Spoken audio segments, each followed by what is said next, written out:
Welcome back. We are here just finishing up The Devil in Me, looking at the bonus features. So if you're interested in those, hang out and we'll take a look at them. We've already seen the very first one, the interview with Jesse Buckley. Next up is America's First Serial Killer.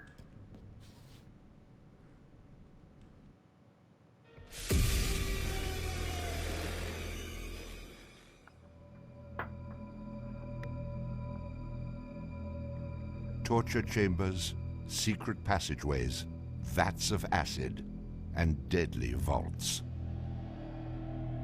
In 1895, Chicago police unearthed horrific evidence of torture and multiple murders at the sprawling castle of HeWhoKnows.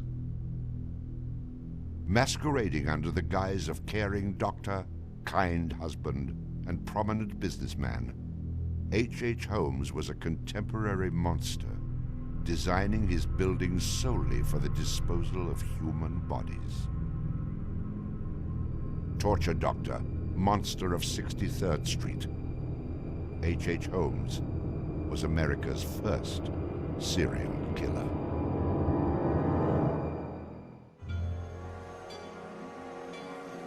Just south of Chicago, the suburb of Englewood was thriving with commerce.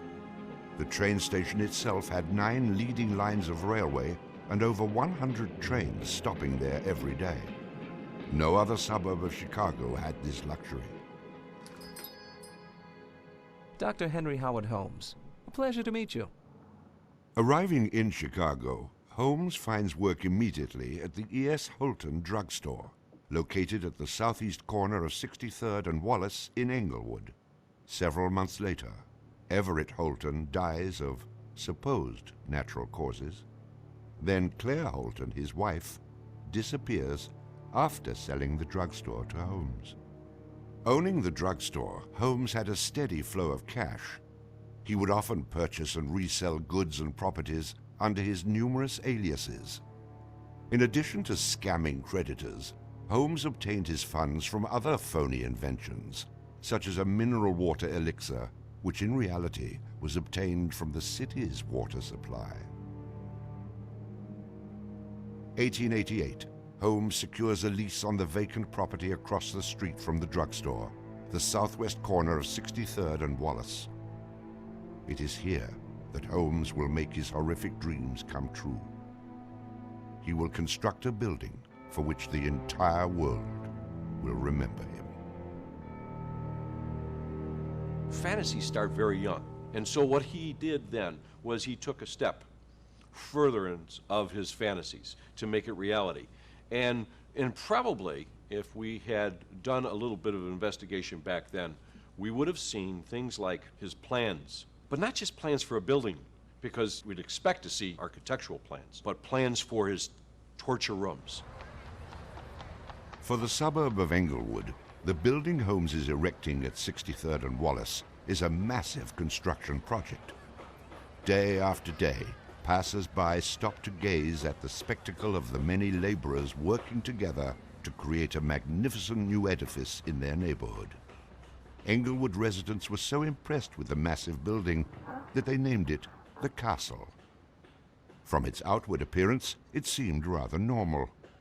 But like the duality of Holmes, the exterior and interior of the building were extremely different. Holmes himself was the architect of the building. He was the only one who knew its design. There was this constant turnover of workers on the building. He would hire a mason to put in a wall and then fire the guy, or hire somebody to put in part of a staircase and then fire him. And there seemed to be several very sinister reasons behind that. One was he managed not to pay a lot of these people because he was always claiming that they were doing incompetent work. But the other, much more insidious reason was that no one except him really had a clear idea of what the structure of the interior of the house was.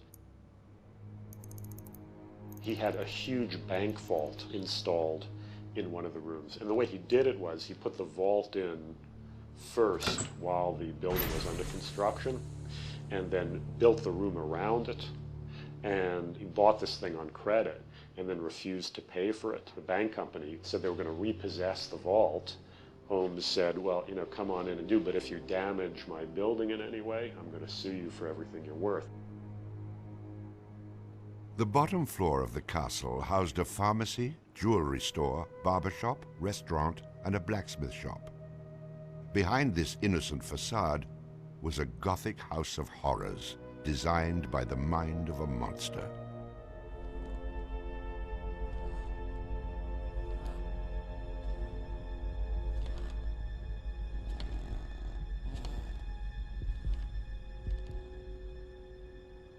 The third floor seemed innocent enough, containing rented rooms, legitimate offices, and Holmes's own bedroom.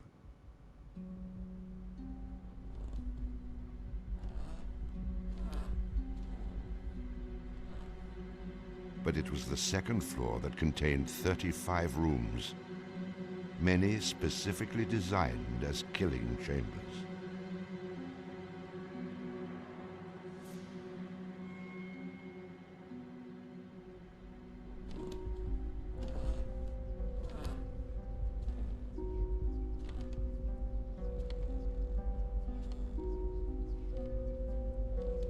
Disorienting unsuspecting victims, the labyrinthian construction contained numerous staircases and doorways that led nowhere.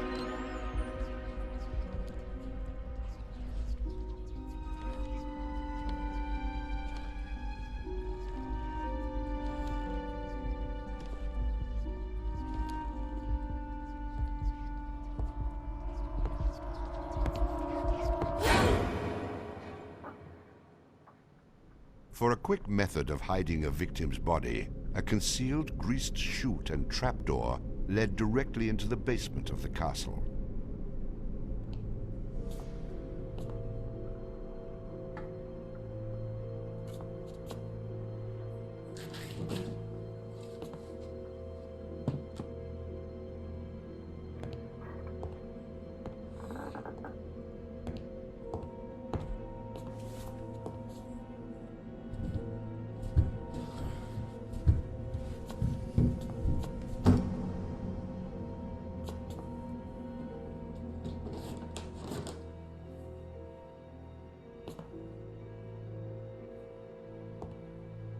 The basement held the most terrifying rooms, resembling a medieval torture dungeon. Acid vats, quicklime pits, and a crematorium disguised as a glass-bending furnace were Holmes's favorite methods of immediate body disposal.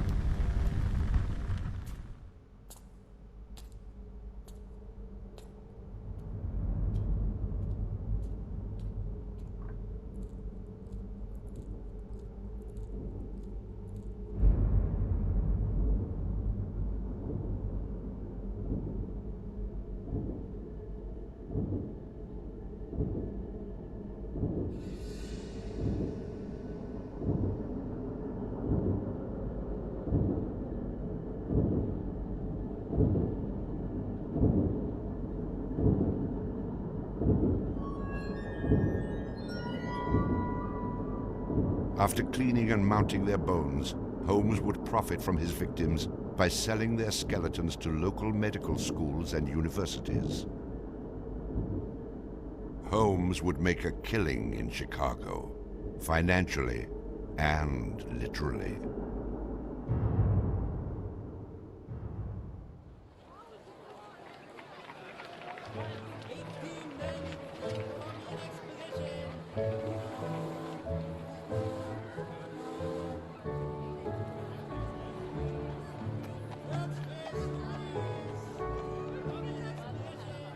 May 1st, 1893, the World's Columbian Exposition is open to the public in Chicago. Spanning 600 acres, sprawled out along beautiful Lake Michigan, the magnificent fair is a monumental sight to behold. Over 20 million people from around the world would attend the dazzling World's Fair between May 1st and October 30th, 1893.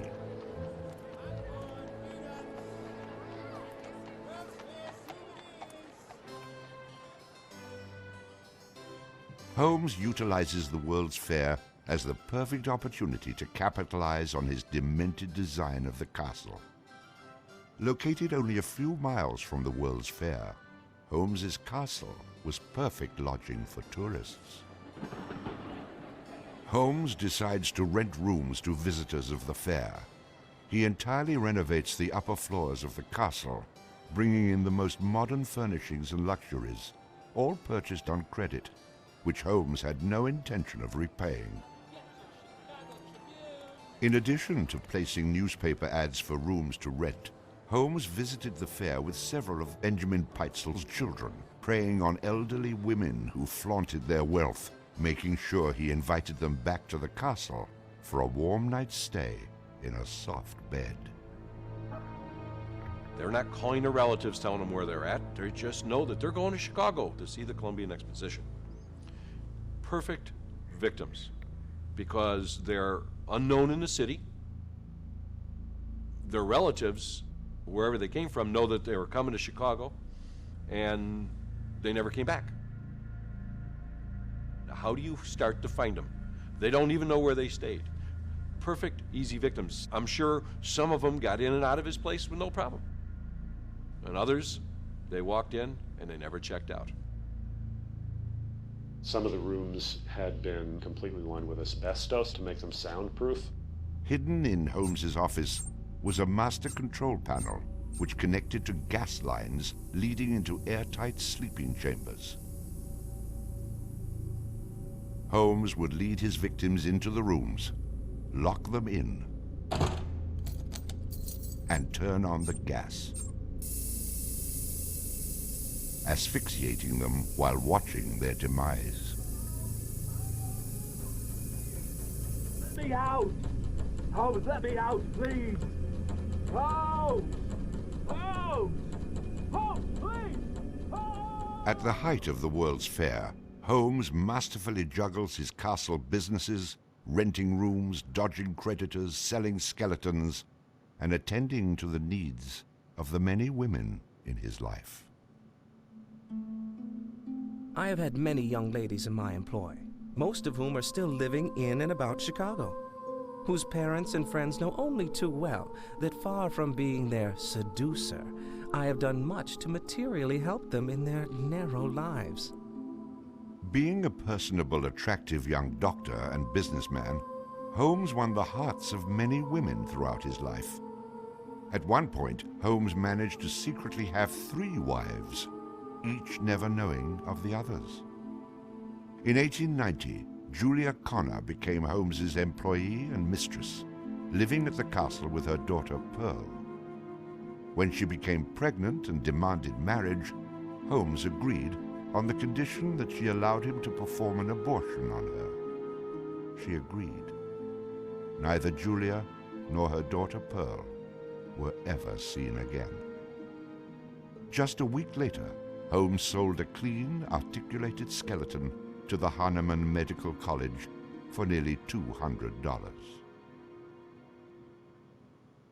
In 1892, Holmes acquired another mistress, Emmeline Sigrand, and employed her as private secretary. Holmes sent Emmeline into the vault to retrieve some papers and sealed it, suffocating her to death. Several weeks later, the University of Chicago acquired a female skeleton from Dr. Holmes. In 1893, Minnie Williams became Holmes's new private secretary and eventually his mistress. Minnie was the beneficiary of a property in Fort Worth, Texas, valued at over $40,000. Holmes murdered Minnie and her younger sister Nanny after having Minnie sign over the Fort Worth property to him. In 1894, Georgiana Yoke became Holmes's 3rd wife. He married her under the name Henry Mansfield Howard. Like his other legitimate wives, Georgiana lived out her entire life. On July 19, 1895, Chicago police enter the Holmes castle. The world would now learn of the horrors that the castle had kept secret for so very long.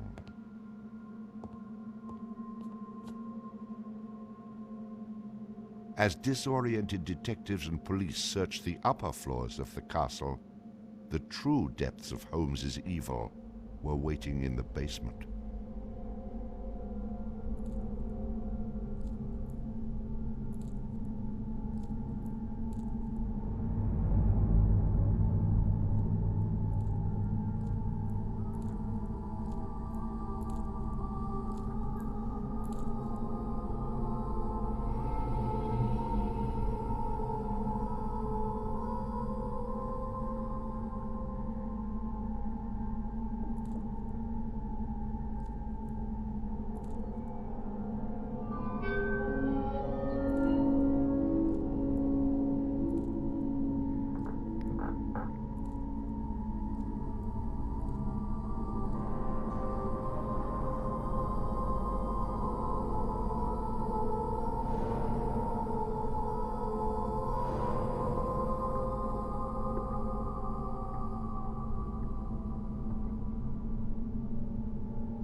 Among the death devices in the basement of the castle, investigators find piles of mixed human and animal bones, bloody women's undergarments, and a wooden dissection table saturated with dried blood.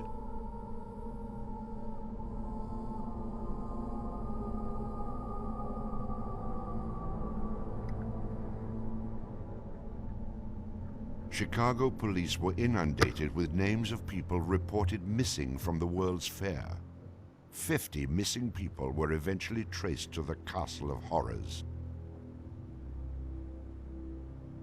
The evidence, blood and bones found in the basement posed a problem for 19th century criminal investigative techniques. It was very difficult to go and identify even the bones as being human in origin, because with the very small fragments you didn't have enough of the identifying characteristics to be able to make that ID.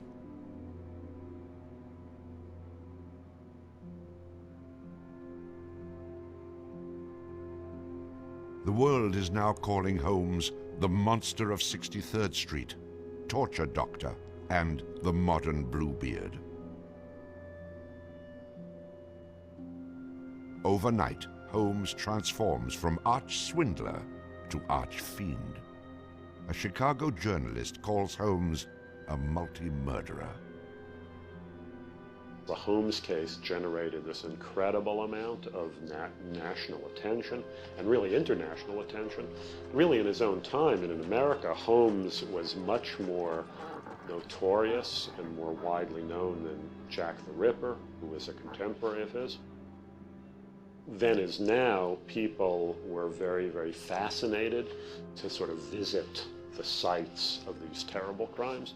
And his castle became a kind of tourist site. And there were various people who were wanted to take it over and turn it into a kind of murder museum. And then just before some impresario was about to make it again into this tourist attraction, it burnt down. Somebody burnt it down. I mean, it could have been, who knows, some outraged citizen who didn't want this to become some very morbid tourist attraction.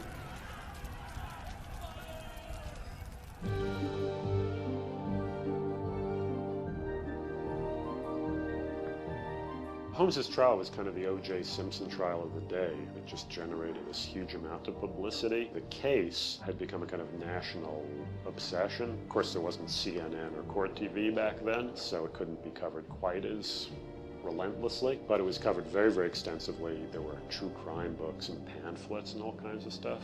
And Holmes himself had become a sort of folk figure almost, you know, the sort of national boogeyman.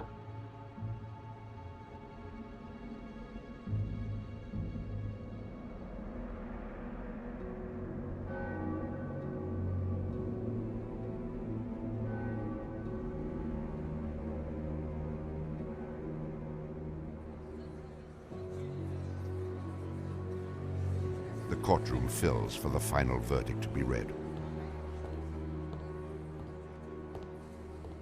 Holmes becomes extremely nervous when not one of the jury members looks at him. in his entire criminal career, this is the moment Holmes never believed would occur. He is found guilty of murder in the first degree. Herman Webster Mudgett, alias H.H. Holmes, would be hanged on May 7th, 1896.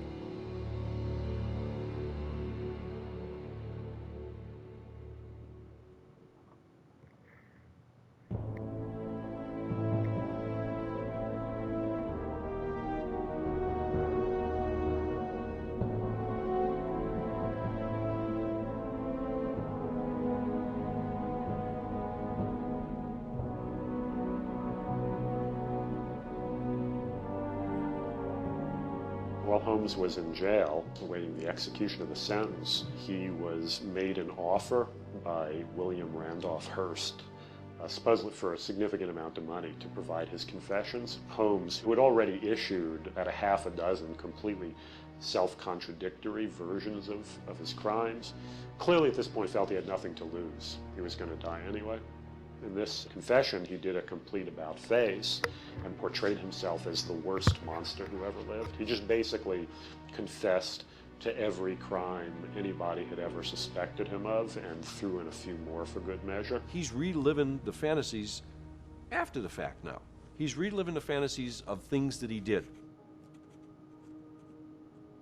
She was very willing to do this, and prepared to leave the vault upon completing the letter, only to learn that the door would never again be opened until she had ceased to suffer the tortures of a slow and lingering death. The partial excavation in the walls of this room found by the police was caused by Latimer's endeavoring to escape by tearing away the solid brick and mortar with his unaided fingers. I closed the door and turned on both the oil and steam to their full extent. In a short time, not even the bones of my victim remained. It was the footprint of Nanny Williams that was found upon the painted surface of the vault door, made during her violent struggles before death. Only one difficulty presented itself. It was necessary for me to kill him in such a manner that no struggle or movement of his body should occur. I overcame this difficulty by first binding him hand and foot, and having done this, I proceeded to burn him alive by saturating his clothing and his face with benzene and igniting it with a match. As soon as he had ceased to breathe, I cut his body into pieces, and by the combined use of gas and corn cobs, proceeded to burn it with as little feeling as though it had been some inanimate object. I immediately took them to the Vincent Street house, and compelled them to get within the large trunk, through the cover of which I had made a small opening, and ended their lives by connecting the gas with the trunk. Then came the opening of the trunk, and the viewing of their little blackened and distorted faces. Then the digging of their shallow graves in the basement of the house. The ruthless stripping off of their clothing, and the burial without a particle of covering save the cold earth.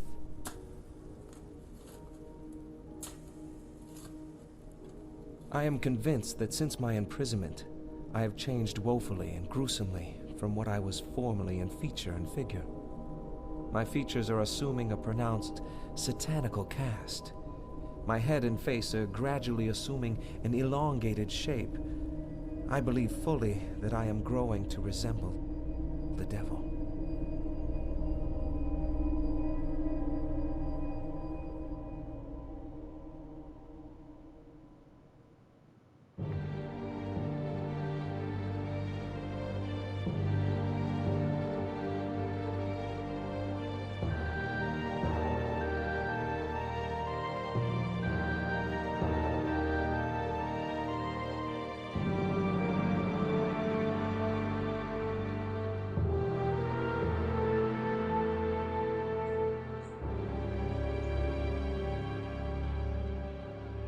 On the gallows, just before he died, he recanted.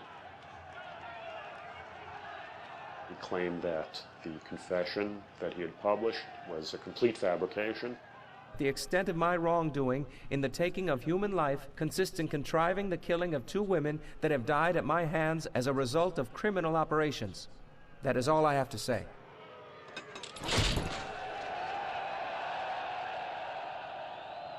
H. Holmes is hanged on Thursday, May 7th, 1896, just 9 days before his 35th birthday. At 10:25 a.m., he is pronounced dead. He was very concerned that after his execution, his body would be dug up either by medical men seeking to dissect his brain and find out what made him tick, or just ghoulish sort of, souvenir hunters. And he requested that he be buried within a big slab of concrete, which he actually was. One of the things about Holmes is that nobody knows for sure how many people he actually killed. Although in my researches, which were pretty, I feel, thorough and extensive, it seemed very clear to me that he murdered at least 9 people. There have been stories that he killed 50, 100, countless people, particularly in Chicago at the height of the World's Fair.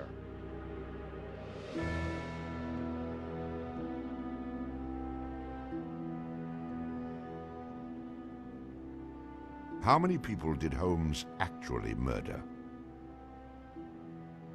Most likely, no one will ever know. Holmes and the many other people that came in contact with him are long gone, having taken the answers with them to their graves. I was born with the devil in me. I could not help the fact that I was a murderer no more than the poet can help the inspiration to sing. I was born with the evil one standing as my sponsor beside the bed where I was ushered into the world. And he has been with me since.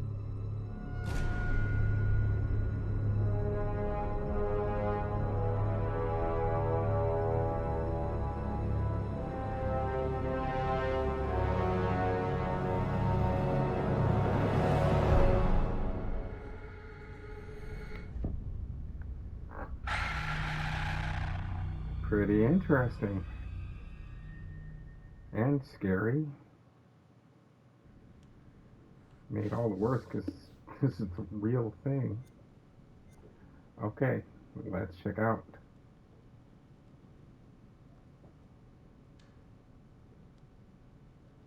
I think we already did Making the Murder Castle, didn't we? Let me think. I don't think I did, so here we go.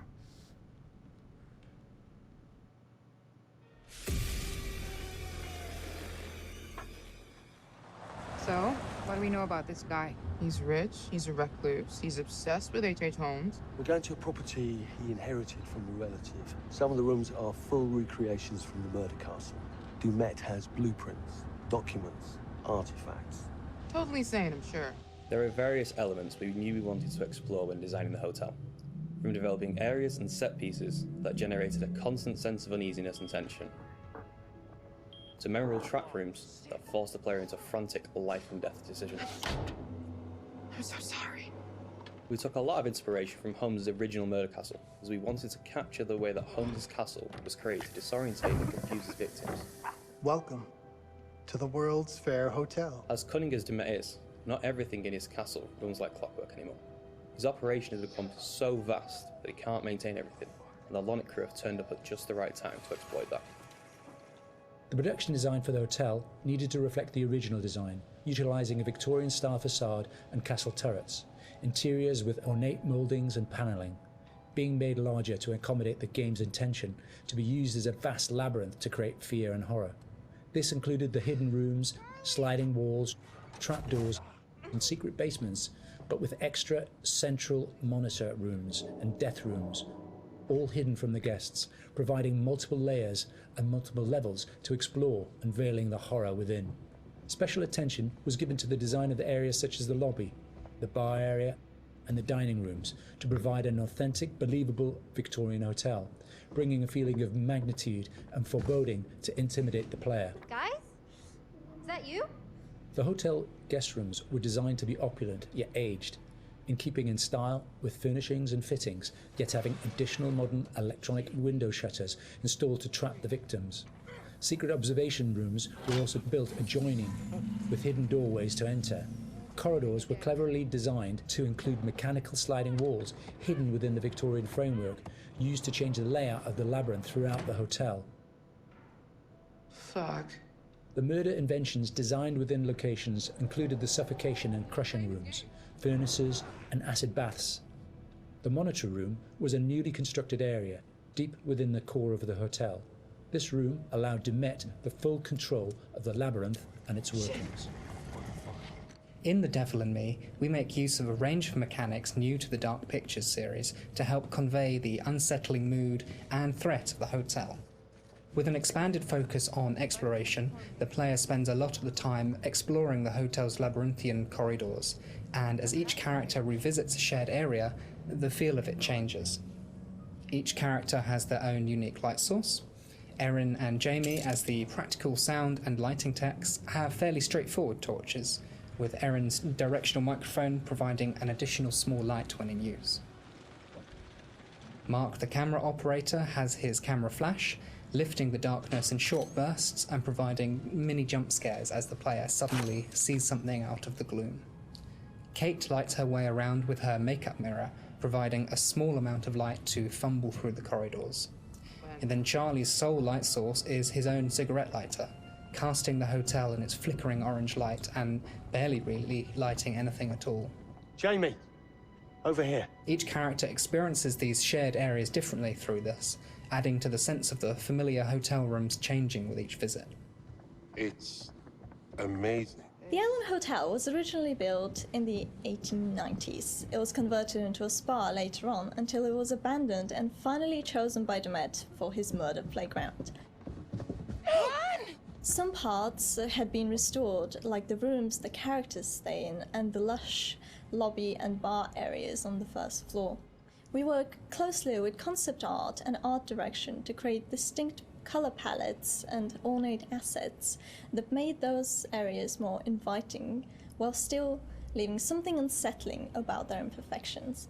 But elsewhere, we could show the hotel and spa's original treatment rooms and the indoor pool which had fallen into disrepair and other thematically different places. Our second challenge was getting into Dumet's head. We knew that he was supposed to be a very meticulous man. He's the sole architect of this place and proud of his creations. Some rooms are deliberately left in disrepair. We created them with the base layers showing, and we scattered building equipment around to tell the narrative that Dumet still has plans for them. Others he had completely purpose-built. That's where we used a mix of old brick and breeze block materials next to each other to create contrast. And on top of that, there are traps everywhere. Some of the most interesting areas to create were the ones which were supposed to be off-limits to hotel guests. We wanted to show the stark contrast of his personal space versus the one he hunts people in. The team went as far to even design Dumet's handwriting, and we used that on boards and documents to show more of his personality. There's storytelling in every small detail. Lighting in The Devil in Me is a bit different from the previous Dark Picture games, since we have more explorations and more playable areas in the game for players to freely explore. We had to slightly adjust the way we used to do lighting by adding some new stuff, such as adding more guide lights in the environment for direction, or add some interactable light fixtures that you can trigger on and off by walking closer or away from them. So there are 4 types of lighting styles in the hotel. The first one is the regular hotel areas where everyone should feel safe and cozy. We try to use more bright, warm color lights with different elegant light fixtures. And the second one is the areas that are either under constructions, used as Dumet's workshop, or places only lit by moonlight or should be pitch black. We used cooler temperature lights or even blue lights for these kind of areas with very low light intensity and very heavy volumetric fog to enhance the claustrophobic vibe and to elevate the tension. So the third one would be the control room where Dumet watches and controls all the activities in the hotel. We want this room to be especially bright, like an industrial warehouse with a cool, eerie mood to separate it from the other rooms. And the last one is all the rooms that are designed to be slaughter stages. Killing is like creating art to Dumet, and he wants all his artworks to be presented epically with audiences, classical music, and beautiful lighting setup.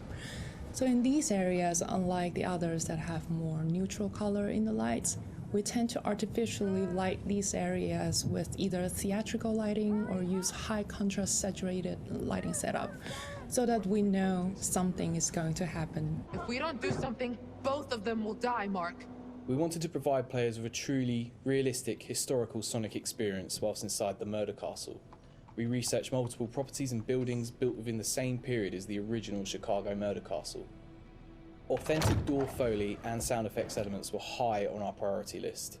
We recorded multiple door openings, closings, handles, rattles and squeaks. Throughout pre-production, we'd seen all the variations of emotion characters would be displaying when using the doors, ranging from calmness through to blind panic and incensed rage. All these emotions could be channeled into the performance we recorded. Another element of the soundscape we went into considerable detail recording was floorboard and stair creaks. Virtually every step we took provided us with a distinctive and unique sound. We recorded these creaks in 3 states: running, walking, and walking slow. To further add to this, as the characters climb higher inside Dumet's murder castle, the creaks will become more frequent as you enter unfinished rooms, exposed walkways, and the structural integrity of the hotel becomes more dangerous and unstable. In terms of the music, we chose various 19th century pieces of classical music and opera to accompany the murder scenes. These would have been the pop music tracks around the time of H.H. Holmes, providing a cognitive link between past and present. Classical music and opera accompanies a lot of the murder scenes, often playing through a gramophone or a tannoy, which is then fed back through our bespoke impulse responses to allow the music to naturally echo throughout the cellars and corridors of the space. What is this? We took a similar approach as well with the abstract sound design, including nods to classic horror films with really discordant, unnerving piano impacts and bowed metal interspersed with electromagnetic recordings, synths and ultra-modern distortion to provide that juxtaposition and that link through time between the historical setting and the modern-day story. Designing the hotel as a play space presented different challenges than previous Dark Pictures games. We've gone from quite open environments in House of Ashes and Little Hope to a more enclosed one with the hotel. The ability to revisit previous environments at different points in the story, with different layouts and different emotional states, meant that we had to collaborate very closely with each other to make sure we designed each area to cater for every requirement. We had to think how a lit corridor would feel if multiple characters roaming around it, versus the same corridor drenched in darkness with just a singular player character. Empty hotels are inherently eerie, and it allowed us to play with the idea of liminal space to try and create a murder castle that felt uncanny. It's something that felt truly unique.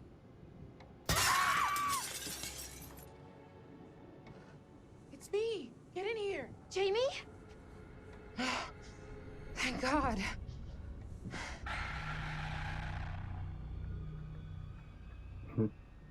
Okay, interesting.